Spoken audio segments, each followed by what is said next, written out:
In that far land of Brittany, the aged Duke succumbed to death. Great turmoil did result, for he had left no heir.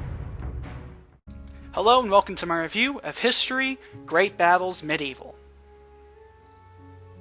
This is the latest History Channel game, and it's a take on medieval history with a mix of live action and animated cutscenes. The story is interesting as you can play on the French or British side of the war. The story is interesting, and much more so if you're into history, but the live action footage is of low quality. The acting is actually very well done, however the props and directions can be lacking at times. England lent its weight to the Montfort claim. In 1342, King Edward set his army against Charles, who fled with haste. But for a small budget, it looks pretty good. I'm not sure if this was made specifically for the game or if this was taken from the actual History Channel, but other than that, it was pretty entertaining seeing these cutscenes. The game plays like any other real-time strategy, combat-oriented game. However, there is zero resources gathering during the missions. You can select your units, have them fight, and move on. You gather new units and upgrade them with new armor and weapons as you progress throughout the game. You'll move your units around the battlefield and pick the right troops for the right enemy. It adds a chess-like sense of strategy to the game. You'll also have battle cards to boost your abilities, though this may seem a bit out of place, especially in a historical-based game.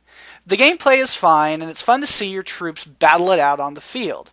With full control of the camera, it can look very cinematic at times and reminded me of historical epics like Braveheart or Kingdom of Heaven, for example. However, the graphics and animations can be a bit lacking at times. The textures can be rough, and the animations during the cutscenes, as well as the live-action footage, can be pretty pixelated, which was slightly annoying because most of the cutscenes and the storytelling was fairly well done.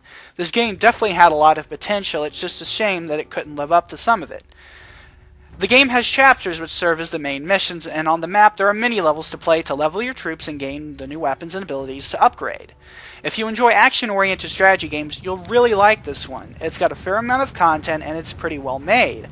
It's just a shame that it couldn't live up to the potential, but for a budget-based game, this one was pretty good. With its chess-like combat and interesting and authenticated tale, it gets a worthy 3 out of 5. This game was provided to the real-life gamer by Maximum Family Games free of charge. Thanks guys, have a pleasant one, thank you for watching The Real Life Gamer. If you're on the website, don't forget to become a member, and if you're on YouTube, don't forget to visit www.thereallifegamer.com and subscribe. Thanks for watching, and have a great day. The English were outnumbered, but Charles prepared to send his cavalry ahead. If these could be defeated, France might crumble yet.